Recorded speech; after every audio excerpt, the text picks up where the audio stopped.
जाए, जोत करे दिल चाहती, जोत करे दिल चाहती। प्रणाम सुंदर सर। आप तो श्री राज महाराज पे नाम कीर्तनी सच्चिदानंद स्वरूप आप श्री प्राणनाथ जी फरमा रहे हैं अर्श में मेरे प्रीतम के वस्त्रों की शोभा।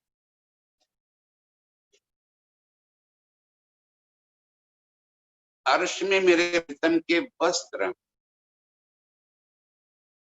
धनी जी कह रहे हैं कि जैसे इस संसार में रुई के धागे से बने वस्त्र होते हैं या तो रेशम के वस्त्र होते हैं, कहीं हेम के वस्त्र होते हैं, कहीं पशम के वस्त्र होते हैं, कहीं जवेरों के वस्त्र होते हैं। इन पांच के सिवा यहाँ छठा नहीं होता है। अर्श में धनी जी कह रहे कि ये पांचों उत है नहीं, न बुनना है, न सिलाई करनी है, न जड़ना है, न गढ़ना है। अपने आप दिल चाहा वस्त्र, दिल चाहा श्रृंगार, दिल चाहा रंग, दिल चाहे नंग, सारे नूर के ही अपने आप शोभायमान हो रहे हैं। जैसे मेरे प्रीतम ने दिल में भाव लिया या हम रूहों ने जैसे प्रीतम का श्रृंगार देखना चाहा, तुरंत ऐसा ही स्वरूप आगे हो खड़े हो जाए। हम चाहे उससे पहले वो श्रृंगार अपने आप प्रीतम के अंग ऊपर शोभायमान हो जाता है।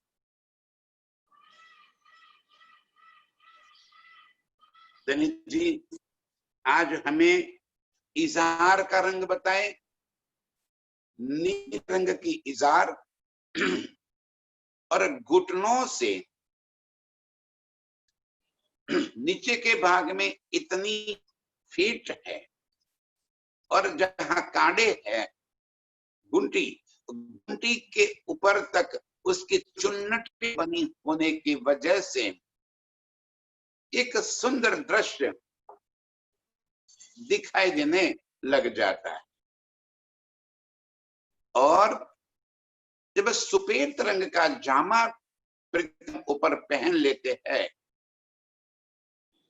और वो जामा इतना बारीक पारदर्शी कि जिसकी वजह से घुटनों से कमर तक जामे के अंदर का नीला रंग सुपेत रंग के ऊपर जैसे झलक रहा है और कमर से ऊपर के हिस्से में वो जामा अति सुंदर शोभायमान हो रहा है। धनी जी कह रहे कि वो जोत करे चित्त चाहिए। कैसी जोत है उसके अंदर नंगों की, तो चित्त चाहिए। रूह जैसा देखना चाहती है वैसा ही स्वरूप, वैसी ही जोत अपने आप बन आती है। अर्श में मेरे प्रीतम का श्रृंगार, चित्त चाहा श्रृंगार।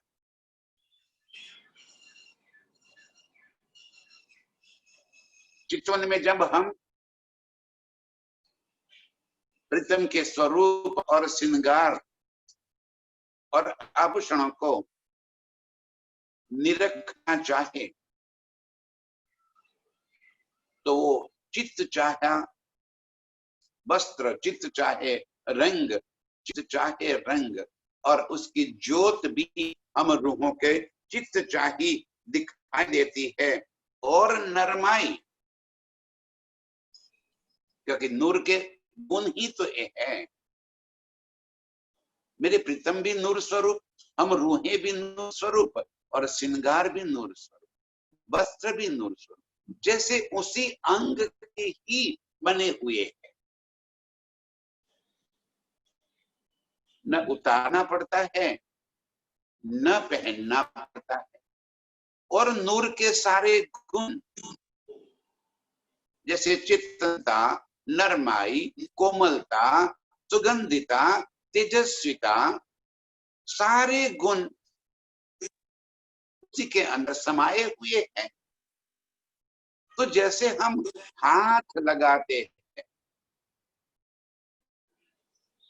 तो जैसे कुछ है ही नहीं, इतनी नरमाई से वस्त्र हमें महसूस होते हैं। शोभा धरे दिल चाहती, जुबा खुशबू कहीं ना जाए। शोभा धरे दिल चाहती, कैसा शोभायमान हो रहा है जामा। तो जैसा हम रूहें चाहती है प्रीतम के अंगों के साथ, वो वैसे ही जुड़ जाता है। और खुशबू, पूरा अर्श जैसे खुशबू से महक रहा है। उस खुशबू किस चीज की है ये बता नहीं सकते। कैसी खुशबू महसूस हो रही है न ये बता सकते हैं, बस उसका अनुभव ही कर सकते हैं। खुशबू का तो कभी कोई रूप नहीं होता। जैसे यहाँ पे अनंत प्रकार की खुशबुएं होती है, लेकिन वो तो सूंघने के बाद महसूस किया जाता है। इसी मेरे प्रीतम के जामे से निकलने वाली इस खुशबू को अर्श की रूह महसूस कर। जब प्रीतम के अंग के साथ हम जुड़ जाते हैं, जब प्रीतम के आगोश में हम समा जाते हैं, तब एक खुशबू का एहसास हमारे नासिका से होते हुए हमारे दिल के अंदर तक पहुंच जाता है। और उसी सुगंधिता के नशे में हम मदहोश हो जाते। ऐसी सुंदर खुशबू मेरे प्रीतम के जामे से, जैसे जामा महक रहा है, जैसे जामा ना होते तो एक गुलदस्ता है। ऐसी सुंदर खुशबू उस जामे से महक रही है। चोली अंग को लग रही, श्वेत जामा अंग घोर।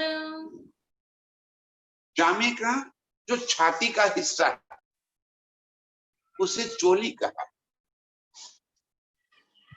और वो ऐसे फिटिंग में लग रही है जैसे प्रीतम की छाती के साथ चिपकी हुई हो। प्रीतम की छाती और जामे की जो भाग है छाती के ऊपर का, वो ऐसे एक दूसरे के साथ लगा हुआ है कि कहीं महसूस ही नहीं हो रहा है कि छाती कितनी विशाल और भरावदार नजर आ रही। चपोचप जिसे कहते हैं फिटिंग में बनी हुई चोली अंग को लग रही, ऐसी सुंदर दिखाई देती है। और श्वेत जामा अंग और प्रीतम का शरीर है, जो बदन है, अंग है, उसकी उज्जवलता, उसका गौर रंग और जामे का सुपत्र। अब जामा इतना बारीक है कि प्रीतम के गौर रंग जामे के ऊपर जैसे उठ रहा है।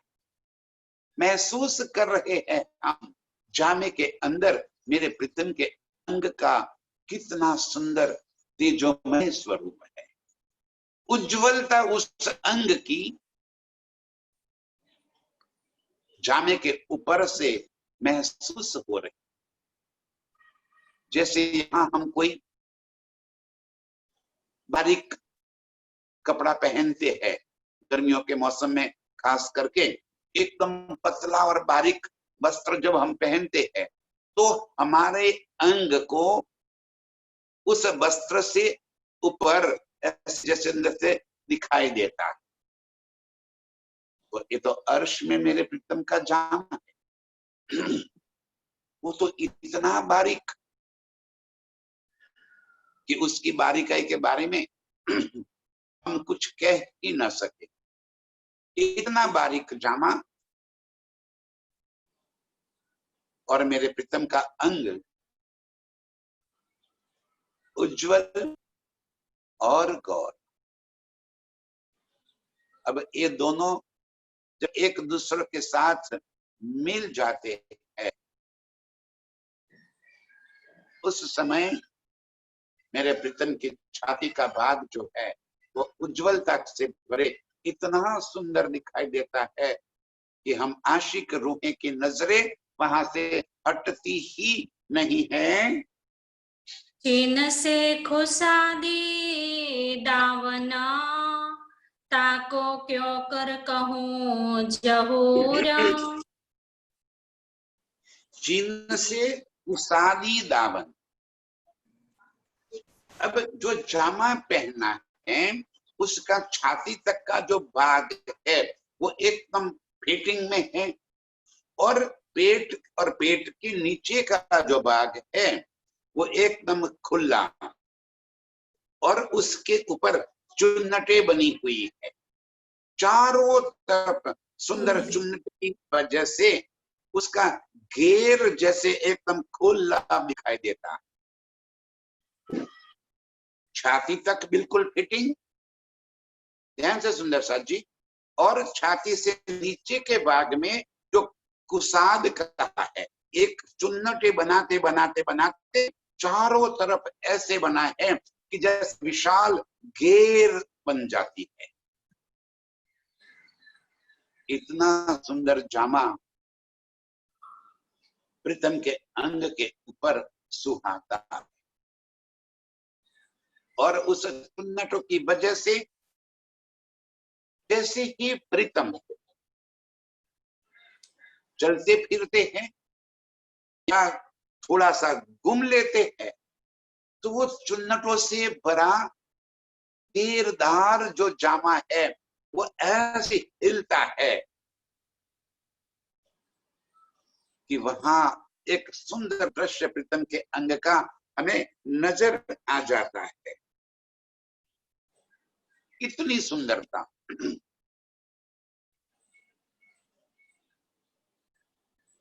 जैसे यहाँ कोई नर्तकी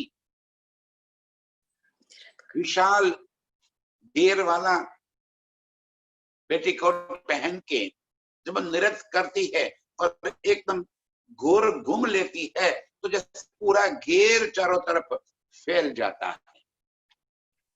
ऐसे ही मेरे प्रीतम के जामा कमर से नीचे के हिस्से में घेर से भरा हुआ इतना सुंदर दिखाई देता है कि हम आशिक रूहें बस वहीं पे नजर गड़ाए देखती रहती हैं। पहनावा अर्श अजीम का, क्यों कहिए माहे सुपान। अर्श के वस्त्र की शोभा, अर्श के श्रृंगार की शोभा इस सुपने की जुबान और सुपने के शब्दों से कैसे वर्णन करें। अर्श की रूहों को अर्श की नजरों से इस सुख दिल में धारण करना है, और तब हमें प्रीतम के इन वस्त्रों की शोभा हमारे दिल में बस जाए। यहाँ का नमूना देकर प्रीतम हम रूहों को अर्श का सुख देना चाहते हैं। यहाँ पे कोई नमूना है नहीं उसके जैसा, फिर भी चुप रहे भी न बने। धनी जी कह रहे कि मैं चुप रहूंगी, चुप रहूंगा तो भी मेरी रूहों को एक कैसे समझ आएगा। और शब्द में उसका सही मायने में मैं वर्णन यहाँ पे ला नहीं सकता। फिर भी कोशिश मेरे प्रीतम कर रहे हैं ताकि हम रूहों की नजर अर्श में मेरे प्रीतम के श्रृंगार के साथ जुड़ जाए। कंकरी एक अर्श की उड़ावे 14 भवन। कंकरी अर्श अजीम की उड़ावे 14 तबक। अर्श की कोई चीज इस संसार में न तो आ सकती है न उसका वर्णन हो सकता है। तो मेरे प्रीतम के वस्त्रों का वर्णन कैसे हो सके। इसलिए उन्होंने कहा कि जो शब्दातीत सुख है उसको शब्दों में लेकर आए। अवर्णीय शोभा, अवर्णीय सुंदरता, वो खुशबू, वो तेज, वो चमत्कार यहाँ के शब्दों से कभी भी बयान नहीं हो सकता। और फिर भी हम रूहों की अर्श की नजर खुल जाए, इस वास्ते मेरे प्रीतम के वस्त्रों का यहाँ पे वर्णन कर रहे हैं।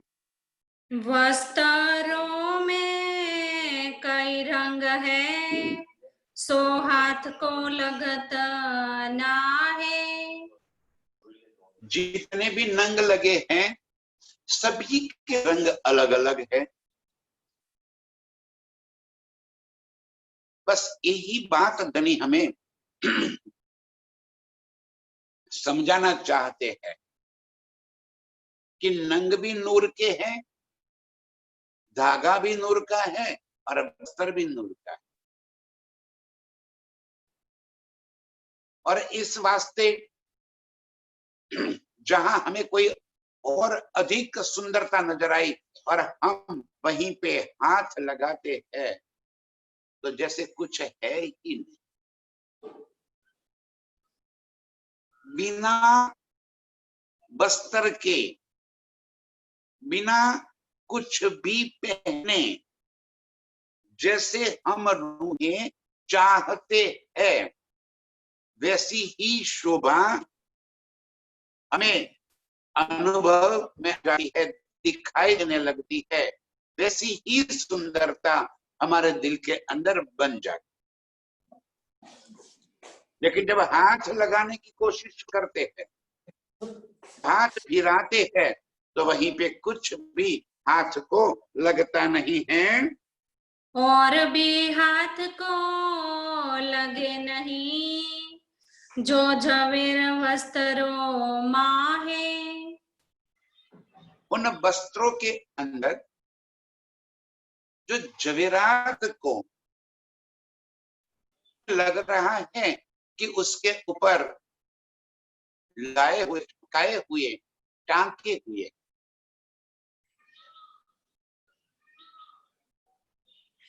और उसकी शोभा और अधिक जैसे सुंदरता बढ़ रही है। हाथ लगाते हैं तो न जवेर है, न वस्त्र है, न रंग है, न नंग है, फिर भी हमें ऐसा महसूस होता है कि जैसे ये नंग उसके ऊपर टांके हुए,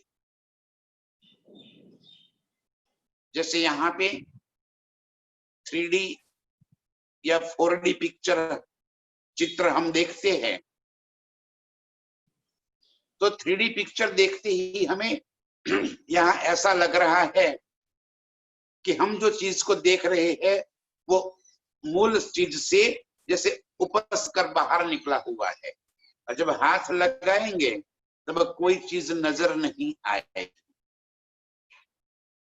वैसे ही मेरे प्रीतम के अंगों के ऊपर जो वस्त्र है वो हमें लग रहा है कि वो धारण किए हुए है, हाथ लगा के ही कुछ भी महसूस नहीं हो रहा है। रंग रेशम झवेर जो देखता, सो सब मसाला नंग। रंग रेशम, हमें ऐसा लग रहा है कि वस्त्र जैसे रेशम के बने हुए हैं, अत्यंत चमकीले और सुंदर। और जो भी वर्णन नंगों का कर रहे हैं, जवेरात का वर्णन कर रहे हैं, उसके ऊपर फूल, डिजाइन, बुट्टे, तेल, ये जो भी चीज धनी जी हमें वर्णन करके बता रहे हैं, कह रहे कि वो मसाला सारा यहाँ का लिया है मैंने। इस ब्रह्मांड के अंदर जो चीजों से और अधिक सुंदरता लगती है, उन चीजों के शब्दों का नाम लेकर, वो मसाला यहाँ का लेकर धनी जी कह रहे कि मैं वस्त्रों का वर्णन कर रहा हूं। न तो रेशम के है वस्त्र, न सूत के है, न नंग है, न जवेर है, न किसी प्रकार का उसके ऊपर रंग चमक रहा है। ये सारा मसाला यहाँ का लेकर मैं आपको बता रहा हूं। इसलिए धनी जी कह रहे अर्श की चीज को यहाँ पे कैसे वर्णन करें, वो हो ही नहीं सकती वर्णन। जो नूर है अर्श का, उस नूर को यहाँ किन शब्दों से बतावे कि नूर का ऐसा होता है। हमने जब यहाँ पे कभी वो चीज देखी ही नहीं है, इस खेल में वो कभी आ ही नहीं सकती, उस चीज को इस खेल में कैसे वर्णन करें। इसीलिए मैं कहता ना कि सूरज को दीपक जलाकर बता रहे हैं कि देखो इससे कई गुना प्रकाशमान सूरज है। अब बताओ हमारे घर के अंदर जलाया हुआ एक दीपक, उससे कितना गुना ज्यादा सूरज है, कोई नहीं बता सकता। अब अर्श की बातें यहाँ पे बतानी है,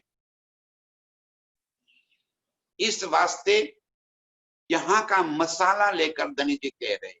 और यदि हम जड़ता पूर्वक उसी मसाले के अंदर फंस गए तो हम चितवन में कभी भी वो सुख नहीं पा सकेंगे, क्योंकि हम यहाँ जिद्दी बन जाते हैं। फिर इजार नीले रंग की ही होती है, जामा सफेद रंग का ही होता है,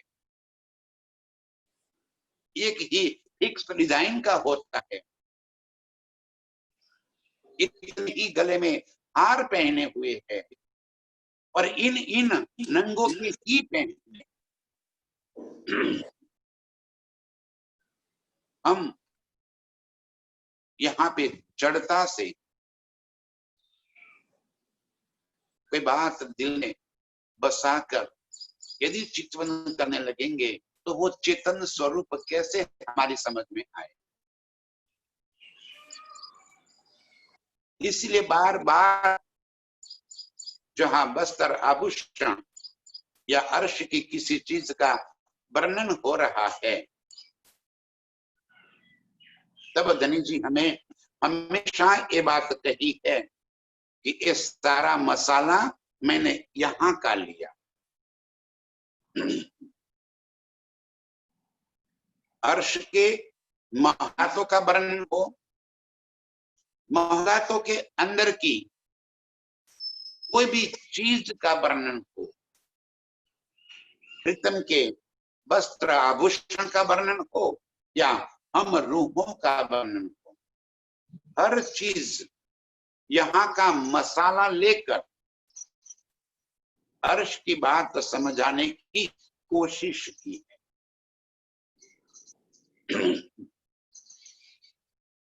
यही बात समझाते हुए हमें कह रहे हैं कि रंग रेशम जवेर, न रंग न रेशम न जवेरात, वो है ही नहीं अर्श में,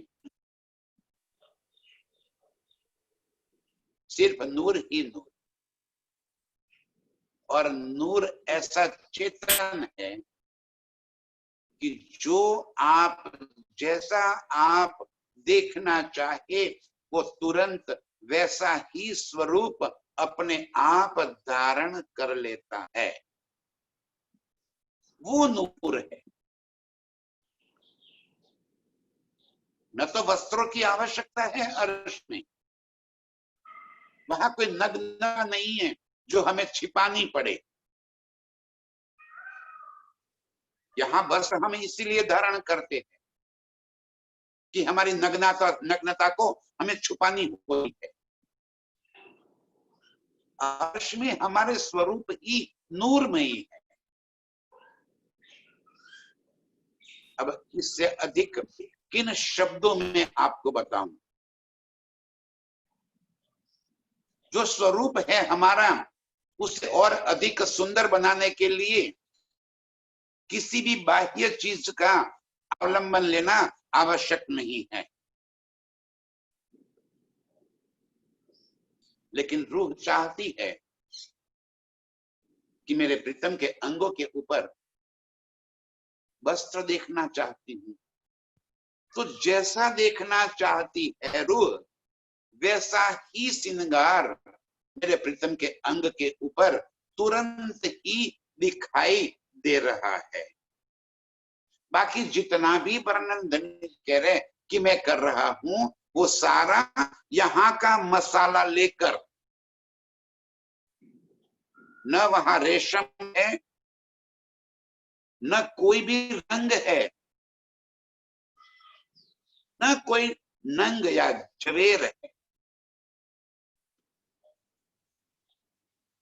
इतनी साफ साफ बातें धनी जी हमें कहते हुए ये बता रहे हैं कि अब हमें अर्श में प्रीतम के स्वरूप को इस भाव दिल में भरकर निहारना है। वस्त्र भूखना सब नंगों के, माहे अनेक दिखावे रंग। वस्त्र भूखन और सब नंग के जितने भी रंग दिखाई देते हैं,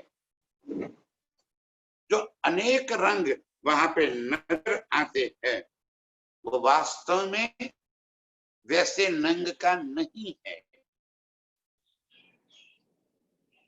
वो रूहें चाहती हैं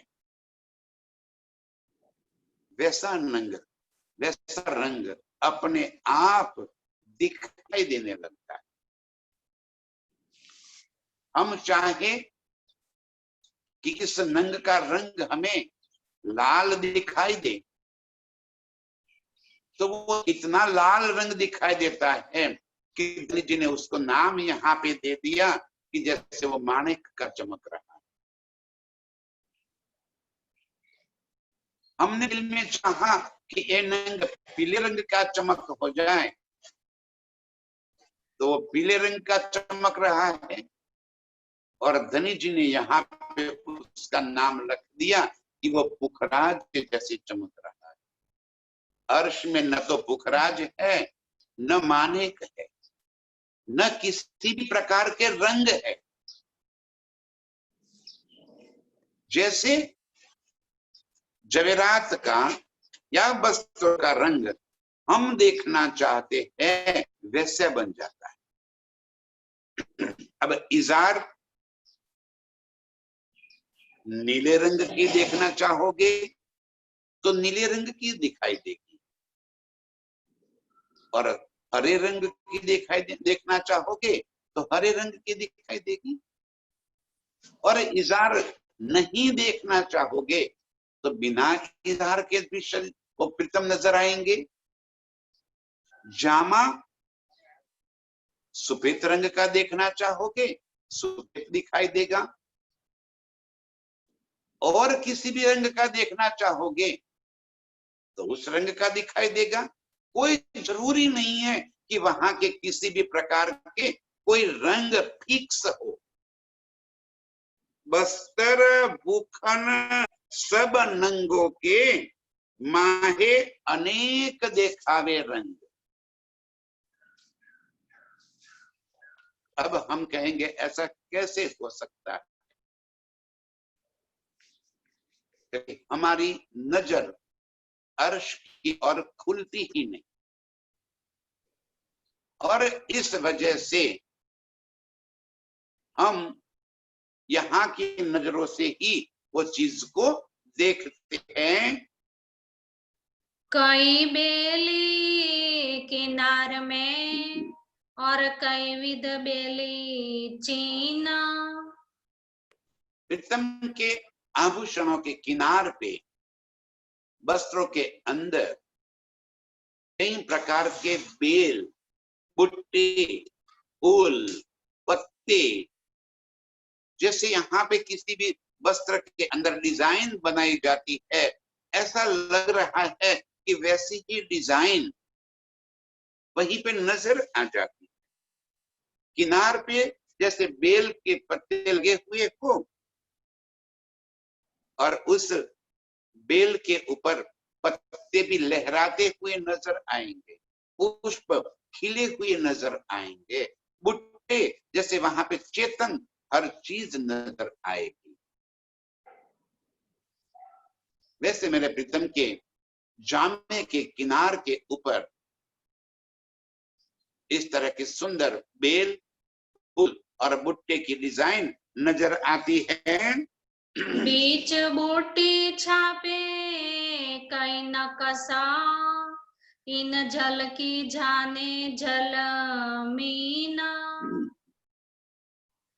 और उसी बेल के बीच में बुट्टे भी लगे हुए हैं। भाई हम यहाँ पे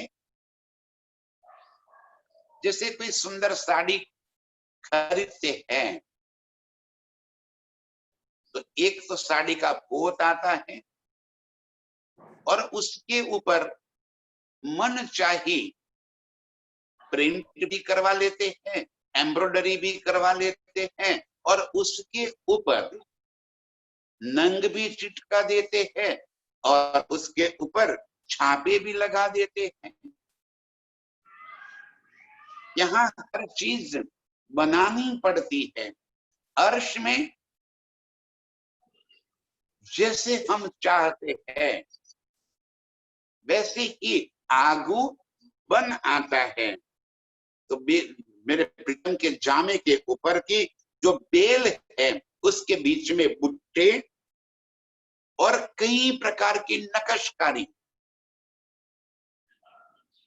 उसके ऊपर कई प्रकार के जवेरात लगा दिए जाते हैं। लेकिन वो बातें धनी जी कह रहे हैं, इन जल की जाने जलमीन। जलहीन माने उसी जल की मछली। जल के अंदर क्या भरा पड़ा है वो तो जल की मछली जान। समुन्द्र के अंदर कई रत्नाकर रत्न भरे पड़े। उस जल का सुख क्या है? उस जल का सुख तो वो जल में रहने वाली मछली को पता है, क्योंकि जब जल से उसे अलग कर दिया जाता है तब उस जल की अहमियत उसे पता चलती कि एक पल के लिए भी वो जल के सिवा नहीं रह सकती।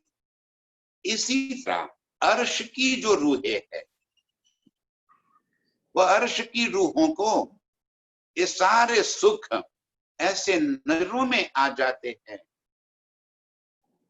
कि अर्श की रूहें ही ये नजारा समझ सकती है।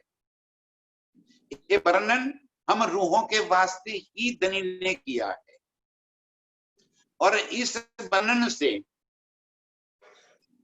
वो वास्तविक सुख भी हम रूहें ही पा सकती है। कि कैसे वस्त्र मेरे प्रीतम के अंग के ऊपर शोभायमान हो रहा है, कैसे उन वस्त्रों के अंदर नंग जड़े हुए हैं, कैसे उन वस्त्रों के ऊपर कई प्रकार की बेल बुट्टे छाप फूल पत्ते की नक्शकारी की हुई है। वो नजर में जब अर्श की नजरों से देखेंगे तो महसूस होगा। इसीलिए कहा जल की जाने जलमीन,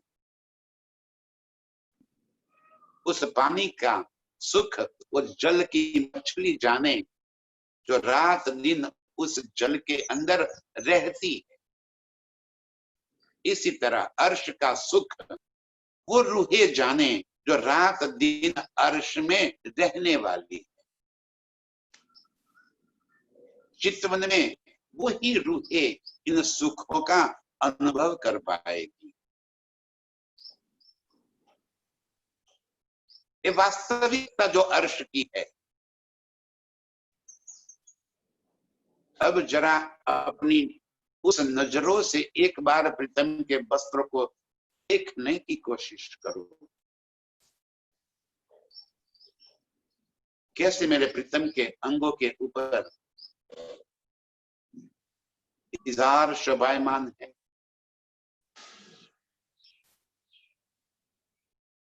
गुंटी के ऊपर चुन्नटें नजर आ रही है, जामे कमर के नीचे जामे के ऊपर से जैसे नीले रंग की जाई उठ रही है, छाती के ऊपर जामा बिल्कुल चपोचप फिटिंग में बैठा हुआ और पेट के हिस्से से लेकर नीचे के हिस्से में पूरे घेरदार चुन्नटें बनी हुई है। और इसी तरह उसकी किनार पे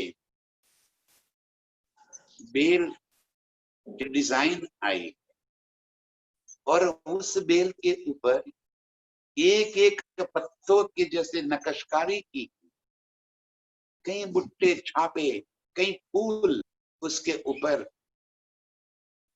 इतनी सुंदरता लेके शोभायमान हो रहे हैं। सुपेत जामे के अंदर सुपेत रंग के फूल और वो किनार जब नीचे के हिस्से में है तो नीचे से जैसे नीले रंग की जाई ऊपर उठ रही है, तो सुपेत रंग के जामे में जैसे नीले रंग के फूल आहा कैसे महक रहे।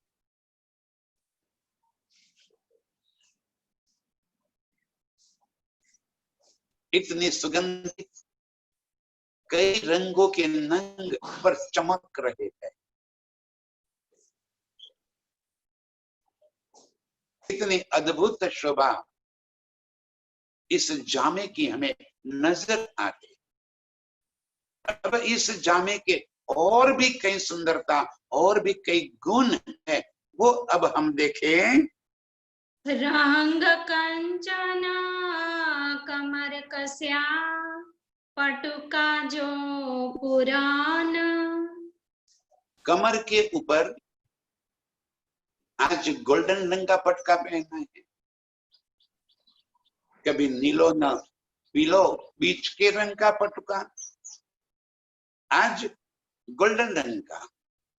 हम रूहें चाहती है वैसे पटका दिखाई देगा। हम सिल्वर का देखना चाहे तो सिल्वर का पटका दिखाई देगा, और कोई रंग का देखना चाहेंगे तो और रंग का दिखाई देगा। धनी जी बता रहे हैं कि कमर के नीचे से, जहां हमारे पेट छाती से नीचे जहां से घेर शुरू होती है, उसके ऊपर वो पट्टा ऐसे बांधा है, जैसे पट्टा बांधने की वजह से घेर बन गई हो। और उस गोल्डन रंग के पटुका अपार सुंदरता लिए कृष्ण की कमर के ऊपर शोभायमान हो रहा है। केते रंग इनमें कहूँ जानो यही सबे बुखान। अब उसी पटुके के अंदर इतने नंग जड़े हुए हैं, और हरेक नंगों की जैसे हार बनी हुई है, लाइन बनी हुई है, और हरेक रंग के नए नए रंग इस तरह से चमक रहे हैं कि पटुका अनंत रंगों से जैसे चमक रहा।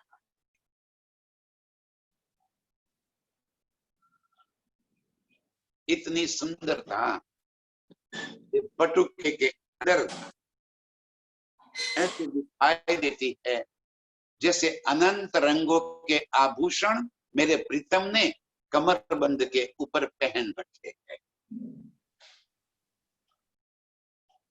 जैसे सोने का कंदोरा पहना हुआ है और उसी कंदोरे के अंदर हजारों रंग के, विभिन्न रंग के नंग जैसे लगे हुए। पटुका स्वयं ही जैसे एक आभूषण सुहाता हो, वैसे ही शोभायमान हो रहा है। तो रंग सारे जवेरन के कई रंग छेड़े किनार। पटुका के ऊपर जो रंग दिखाई दे रहे हैं वो जैसे सारे जवेरों के दिखाई दे, ताकि उसकी चमक इतनी अधिक है कि उन चमक की वजह से प्रीतम के जामे का रंग भी अलग अलग जैसे दिखाई देने लग जाता है। जैसे जवेर प्रीतम के पटुके के ऊपर चमक रहे हैं, लेकिन उसकी चमक सारे जामे के ऊपर उसकी जाई बन के जैसे बिखर रही है। देखो जवेरों के बने हुए इस पटुके की किनार पे कई रंग की लाइनें ऐसी खड़ी है कि किनार भी अपने आप में एक और अधिक सुंदरता दे रही है। हर धागे रंग कई विधा नहीं रंग जोत सुमार। इस पटुके के अंदर जवेर और उस जवेर को जोड़ने के वास्ते जितने भी धागे लगे हुए हैं, वो धागे भी इतने चमक रहे हैं जैसे जवेरों के बनाकर धागे बना दिए। अनंत रंगों के उस जवेर और उसी प्रकार के अनंत रंगों के वो धागे जिसका कोई शुमार नहीं, कोई गिनती में न आ सके। हम उस रंगों को अलग ही न कर सके, अपनी नजरों से वो कौन से रंग है वो भी हम तय न कर पावे। इतने रंगों से उसकी ज्योत ऐसे उठ रही है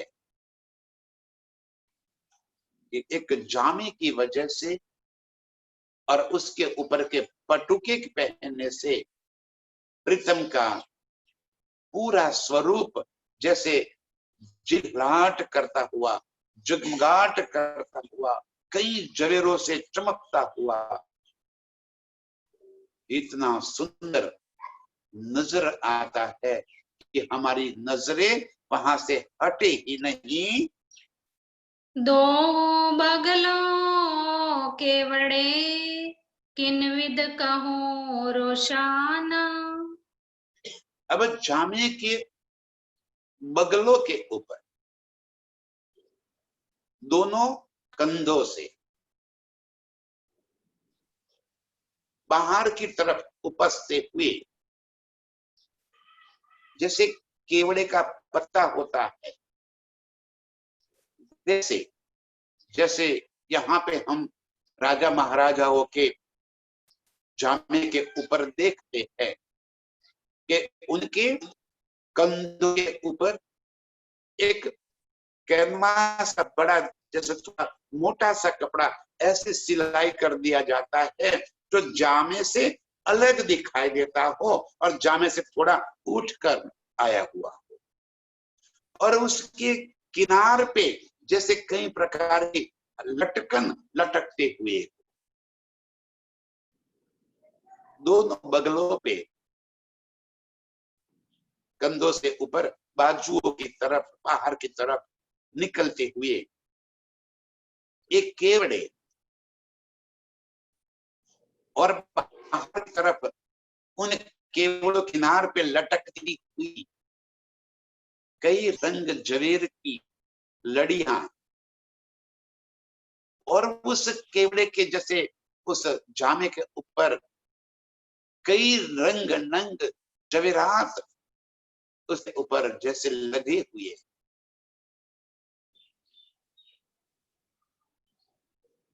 उस सुंदरता को जरा नजर तो कर लो। दोनों बगलों के ऊपर बाजुओं के ऊपर इतनी सुंदरता से वो केवड़े लगे हुए हैं। उसकी शोभा किन शब्दों में वर्णन करूं? कई रंग नंग माहे झलकता, जामा क्यों कहूँ अर्श ताना। अब जामे की सुंदरता तो देखो, सुंदरता जी, एक तो सफेद रंग जामा, किनार पे बेल बुट्टियां, बीच में कई रंगों से जड़ा हुआ गोल्डन पटुका, दोनों कंधों के ऊपर केवड़ा, केवड़े के ऊपर के नंग ऐसे जगमगाहट कर रहे, और किनार पे लटकती हुई लड़ियां जैसे आपस में जंग कर रही है। जब प्रीतम का बदन हिलता है, अर्श उनका अंग जैसे हिलता है, वो लड़ियां आपस में ऐसे टकराती है, और उस टकराव की वजह से जैसे उसकी किरणों के बीच में कोई पूर आचर लहरें चलती हुई आसमान तक पहुंचती, ऐसे एक सुंदर दृश्य हमारी नजरों के सामने खड़ा हो जाता है। केवड़े के बाहर की किनार की तरफ जो लड़ियां लटक रही है, कोई एक रंग की नहीं, कई रंग की, और वो रंग भी जैसे धागे का ना होते हुए कई जवेर जैसे लटक रहे हैं, और उन जवरों की चमक पूरे परमधाम में जैसे छा गई। ऐसे सुंदर जामा मेरे प्रीतम के तन के ऊपर, अंग के ऊपर और अधिक सुंदरता लिए ऐसे शोभायमान है। हम रूहें बस वही से अपनी नजर हटा ही नहीं सकती। ए शोभा देखा सुख उपजे, हक वस्त्र या भूखाना। बस ये शोभा देख सुख उपजे। हम रूहों को इस सारे दृश्य को नजर में भरने से अर्श का सुख मिल जाए, प्रीतम के अंग को निहारने का सुख मिल जाए, और हम आशिक रूहे इतना सुख दिल में भरना चाहती है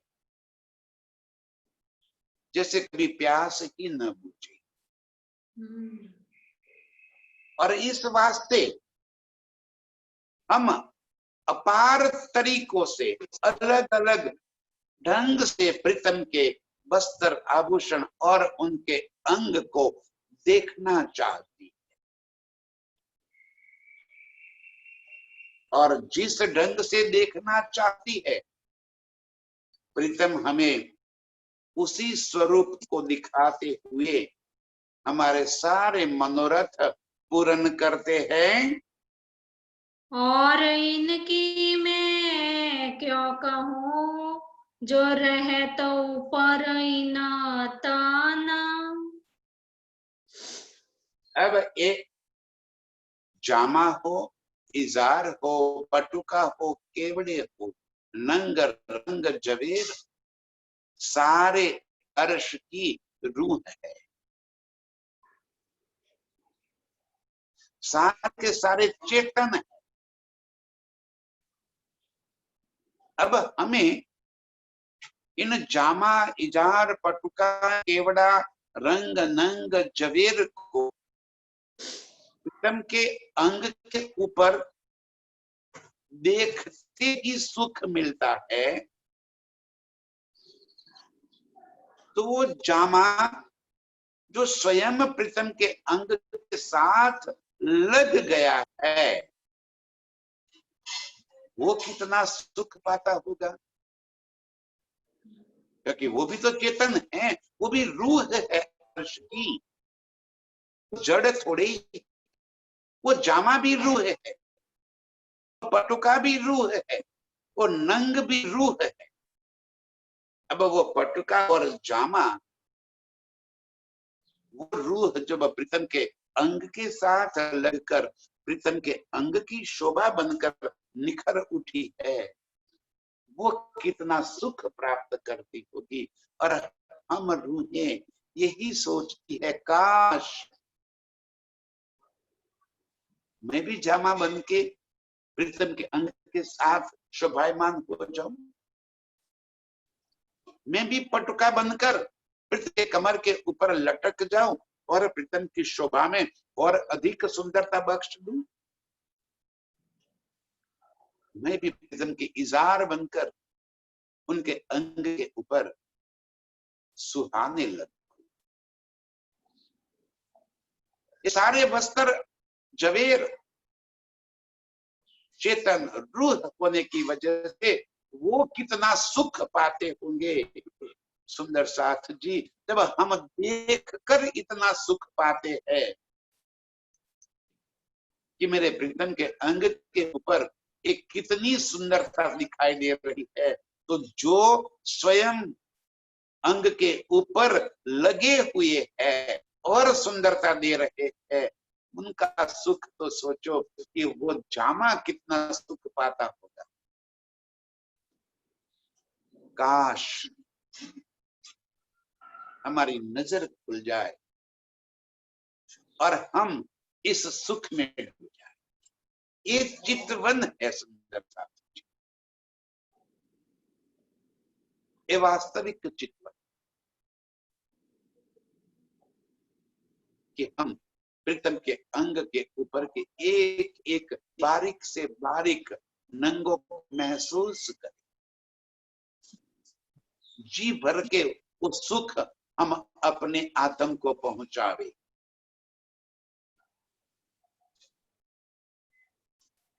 उस जामे की सुंदरता तो देखो,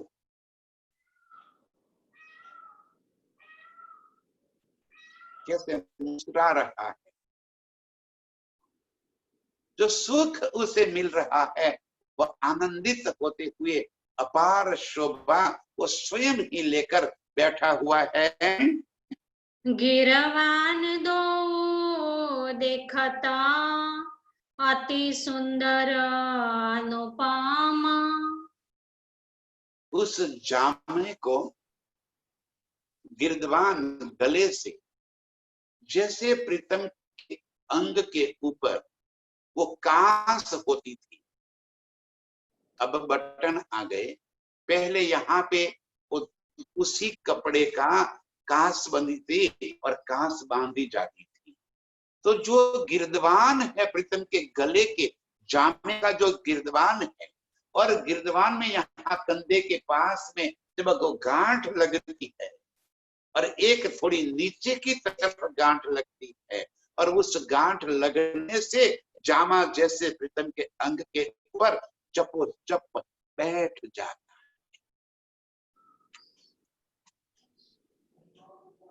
उस गिरदवान की शोभा, उस कस जो बांधती जाती है, उस कस की शोभा कितनी अधिक सुंदर। वो गिरदवान खुशकिस्मत है जो प्रीतम के जामे को उनके साथ बांधे हुए है, और इस गिरदवान की वजह से प्रीतम के अंग के ऊपर जामा और अधिक सुंदर दिखाई देता है। मोख आगे मासुक के निरखत अंग आत्मा। क्योंकि वो गिरदवान यहीं पे प्रीतम के मुख के सामने छाती के ऊपर तो बांधे हुए है, और प्रीतम की नजरें उन गिरदवान के ऊपर पड़ जाए, और जब प्रीतम खुश होकर उस गिरदवान को देखते हैं तो गिरदवान स्वयं में अभिभूत हो।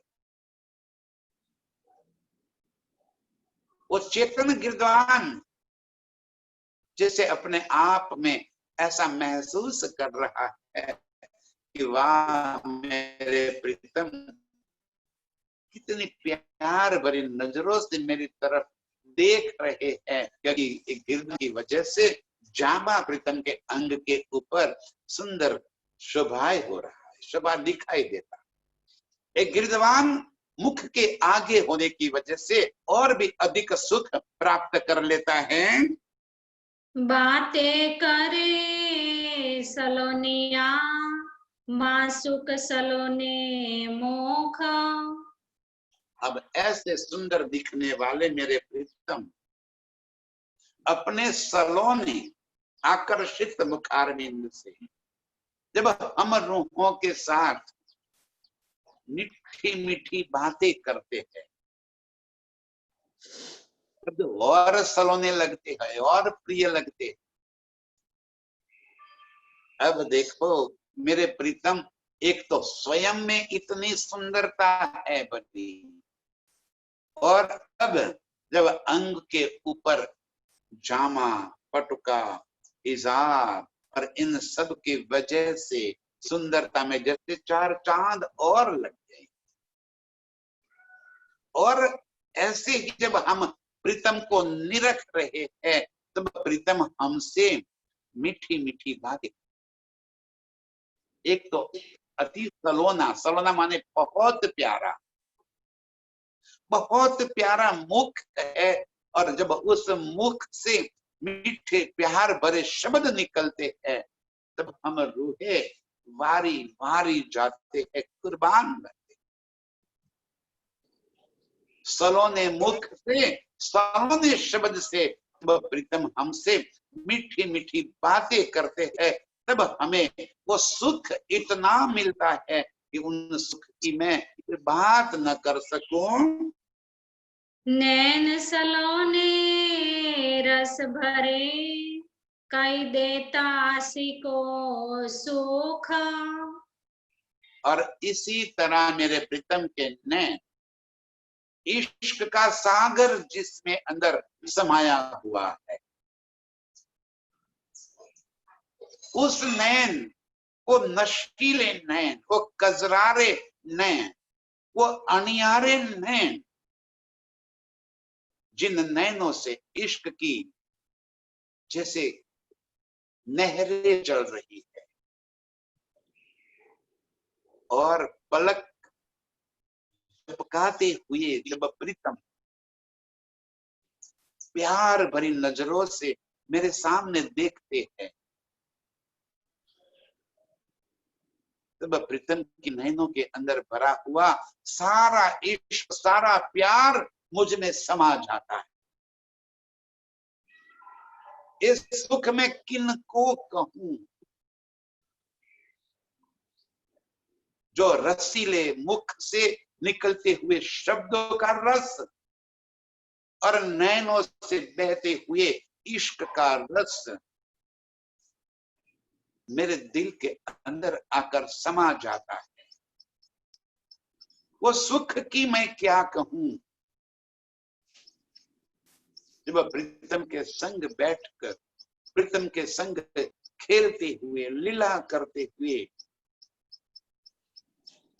हक रचना की मीठी मीठी बातें, सुंदर आकर्षित मुख अरविंद से निकलते हुए इस सुंदर शब्द को मैं सुनती हूं, तब जैसे कानों में शहद घोल दिया किसी। इतना मीठा लहजा, इतना प्यार भरा लहजा प्रीतम के जुबान से निकलता है कि मैं बारी बारी जाऊं। और नजरों की तो बात ही क्या, वैसे भी रसीले नैन है, उस रसीले नैनों से इश्क का रस ही बहता हुआ पल पल मुझे प्रीतम के नैनों की ओर आकर्षित कर रहा है। इतने सुंदर नैन और उस नैनों से बहता हुआ इश्क का रस हम रूह को जैसे पागल बना देता है। एक पल के लिए भी हम प्रीतम के इस नजरों से अपनी नजर नहीं हटा सकते। ए मेरे प्रीतम, इस तरह से अपने सर्व अंगों से हम रूहों को, हम आशिक रूहों को अपार सुख प्रदान करते हैं।